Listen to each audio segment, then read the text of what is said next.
Donc cette vidéo a pour objectif de résoudre trois types d'équations algébriques. Donc une équation d'un côté algébrique d'ordre 1, une équation algébrique d'ordre 2 et une équation algébrique d'ordre 1 sous forme de fraction. Donc on va commencer par celle de gauche.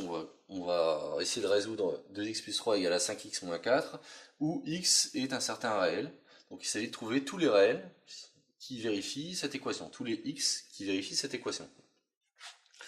Donc pour ça, l'idée est la suivante, il s'agit de passer tous les termes en x d'un côté et tous les termes sans x de l'autre.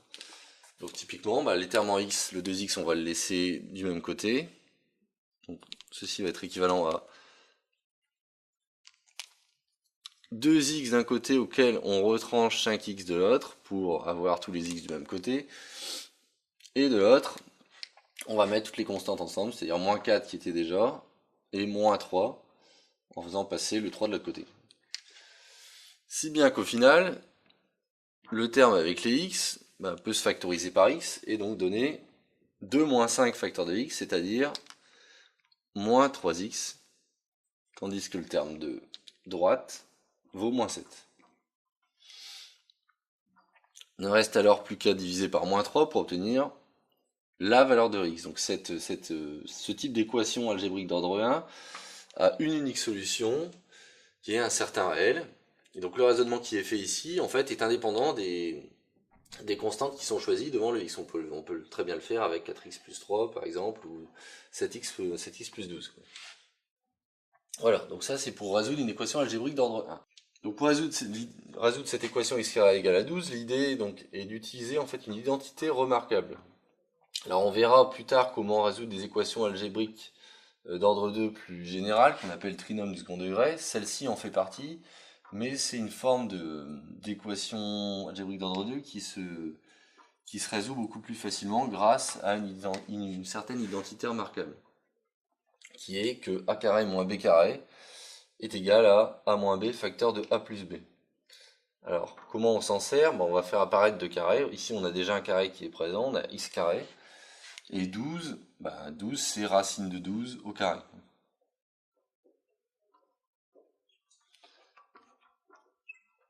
Et donc là, on a quelque chose de la forme a carré moins b au carré.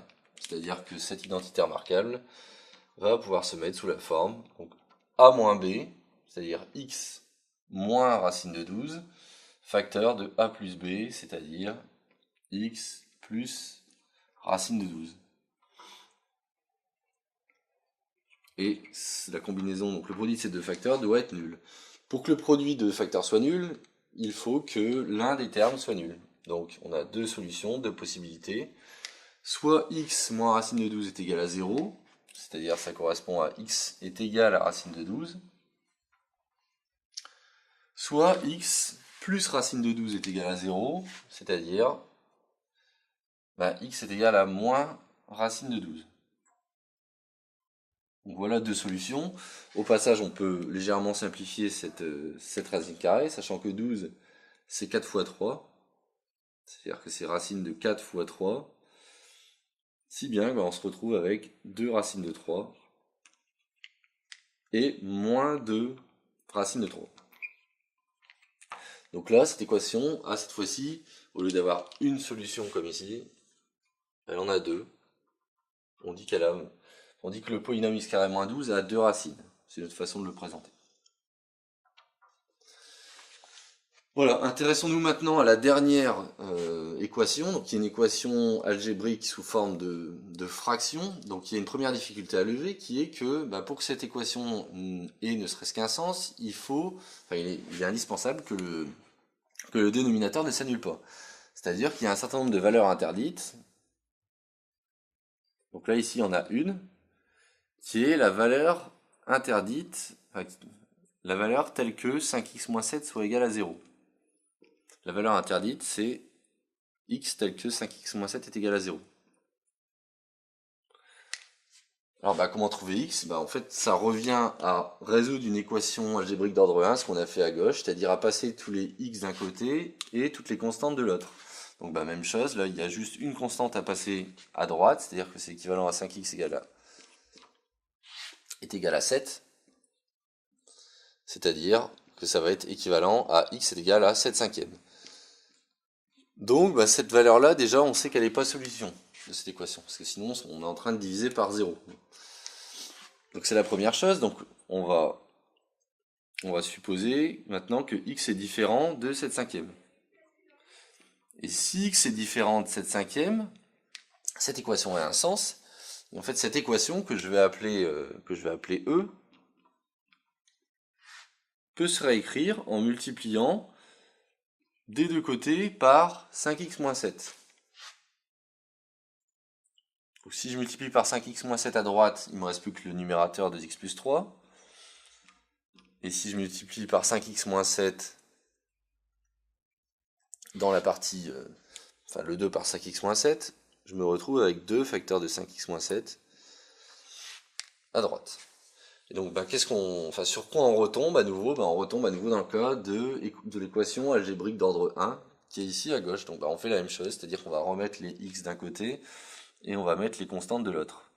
Donc, je vais mettre les x d'un côté, c'est-à-dire que je vais avoir 2x à gauche, auquel je vais rentrancher 2 fois 5x, c'est-à-dire 10x. Et pour la partie droite, le 3 qui est ici va devenir un moins 3. Tandis que le 2 fois moins 7 va rester ici et va donner moins 14. Voilà. Donc les termes en x sont ces termes-là, ils correspondent à ces termes-là. Et les termes sans x sont ces termes-là, et ils correspondent à ces deux termes-là. Au final, on peut à nouveau factoriser par x, qui donne donc moins 8x, qui doit être égal à moins 17. Et donc, en divisant par moins 8, x est égal à moins 17 sur moins 8, c'est-à-dire 17 huitièmes, fraction qu'on ne peut pas réduire. Voilà, et donc ça termine cette petite vidéo sur la résolution d'équations algébriques d'ordre 1 ou 2.